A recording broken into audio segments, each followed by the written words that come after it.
What's going on? It is Coach AJ Lou, and welcome to the Inspired Efforts Blueprint, episode number 7. So, I got a question for you.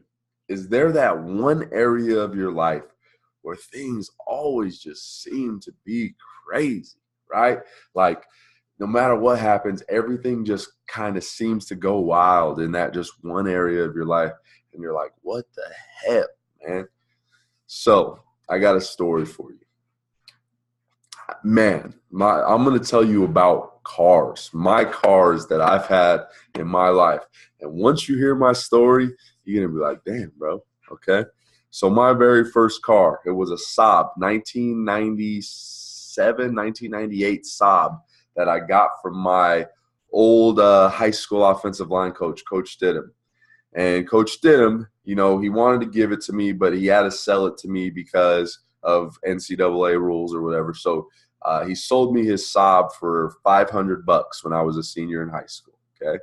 And I remember I had this Saab, and it was like a hatchback, and it was an old car, right? But it had this bumping stereo system with the front plate. You press it and it actually moves out and flips around, and it was like a digital screen. And this was like back in 2005, 2006. So it was like this awesome stereo system. So as a high school kid, I was bumping Tupac, bumping Lil Wayne back then. And it was awesome, right? So I got this, but the problem was it was stick shift, and I'd never driven a stick shift. So I would take it out once every couple of days and go just drive it around the block to try to practice. I would stall and, and get stuck in the middle of the street. But no, I really liked the car because it was like that. Hey, this is my first car. And I remember I went on a trip out of town with my friend, and we went camping in Utah. Then I came back, right? And I had the car for like 3 weeks, literally. I came back, and my mom had taken my Saab and traded it in to get herself a new car. And I was like, what are you doing? Like, what did you do, right? And the car she bought it from some janky dealership, and it was a lemon, right? So after she had that car for like a week, and I was pissed, man. I was super hot. But she had that car for like a week, and it was a lemon. It was literally they sold her a lemon. So she went back, she gave them the car back, and she whatever. I guess they offered her to give the Saab back, but they had stolen the radio. The best part of the car, they had stolen it, and they told her, oh, we're sorry, we took that out as soon as we got it, and we can't get it back, da, da, da, da. So they gave her money instead, right? So they gave her like a couple $100, and she kept, she took the money, whatever. She went and got a new car. So then she decided, hey, I'll pass you down my old car, which was a 1998 Corolla, okay? So I get my Corolla, and, I was still pissed about the Saab, but whatever. What can you do? Your parents are your parents, right? So I get the Saab. I get the Corolla, and like one of my first days driving it, I'm at school, and I go to a basketball game after school. And after the basketball game ends, I'm going to the front of the school to pick up my friend, right? And I'm at the front of the school, and the front of the school is facing out, and then there's the sidewalk, and then there's street, and then there's parking spots on the other side. And so I'm stopped there, and I'm looking to the left, and I'm looking to wait for my friend to come out. And all of a sudden I feel a little boom, right?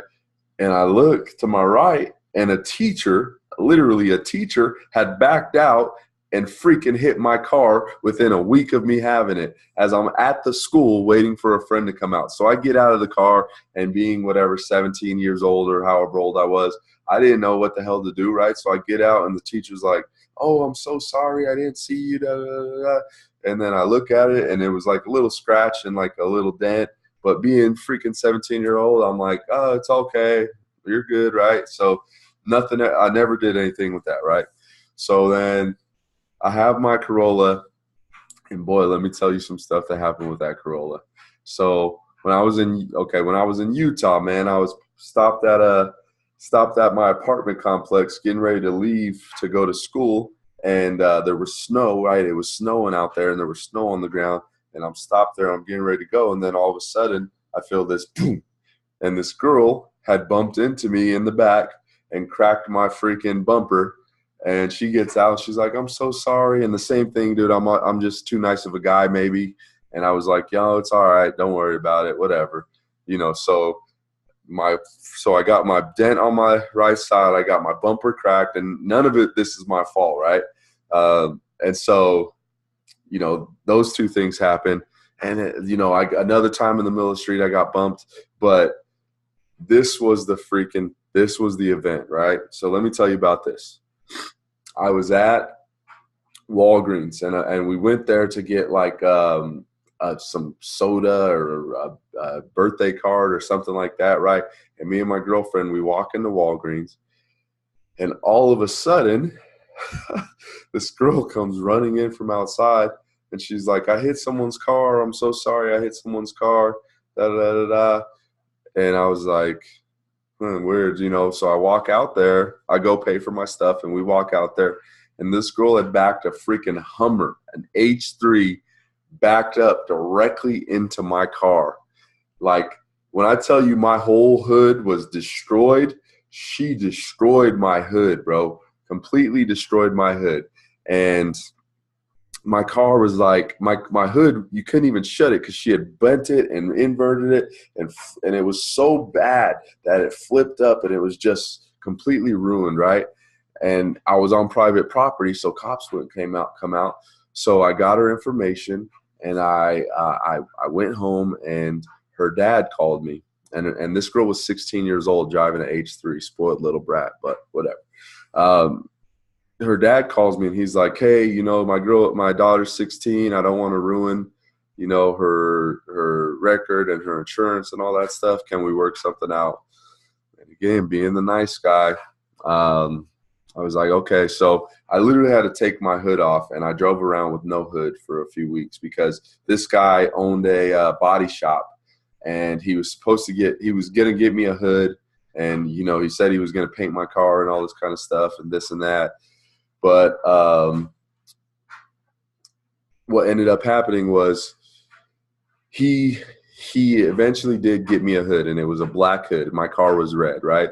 And instead of painting it, he was like, "I'll just give you some money because I don't really think there's a point for you to paint this car." And this guy was an old school businessman. He was in his 50s. He was like maybe a Middle Eastern guy. He was a cool guy, man. To be honest, he was a cool guy. But he gave me some monies, and he freaking put this new hood on there, right? But here was the thing. There was a latch that was supposed to be connecting the hood to the actual car, and they had forgot to put that latch on there, right? So I'm driving around with a black hood on my red car with a cracked bumper and a dent on the side from the teacher. And I'm driving down the freeway, me and my girlfriend, and guess what? All of a sudden, my hood, boom, flies up against my windshield. And I'm like, "Oh, shit," right? Luckily, I kept my composure, pulled over to the side by looking out the freaking windows on the right and left because I couldn't see in front of me. So I pull over, and I pull it down, and I have to tie a string to it and lock it down. So then I call this guy, and I'm like, "Dude, the hood just flew up." And he's like, "No, we fixed it. It was all good." And so I was like, "No, garbage. This thing just flew back up." So I had to take my car to him again, leave my car there for a few days, get another hood, and make sure that they freaking fixed it right so it actually closes. And what happened was, so that's with that one car. I'm not going to tell you all my car stories because you're going to be like, "Dude, you have the worst luck in the world with cars." Never mind that.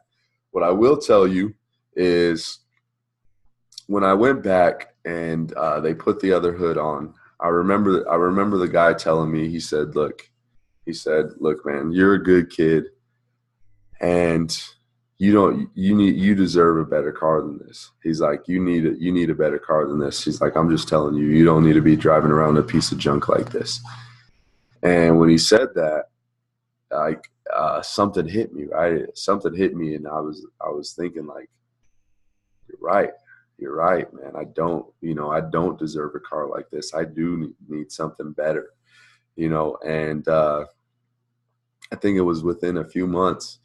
I had gotten my grandfather's old Chrysler 300, so I retired the Corolla, and I got a new car. I got my grandfather's old Chrysler 300, and that one would overheat like 10 times a day. So I got rid of that, and I eventually got my Camaro. But what I learned is like, you really, you deserve better. You know what I mean? You deserve better, but you only get better if you only accept better. And so what I mean by that sounds kind of funny, but when I say it like that, but what I mean by that is, you might deserve a lot, right? You might deserve the world. You might deserve amazing things, an amazing life.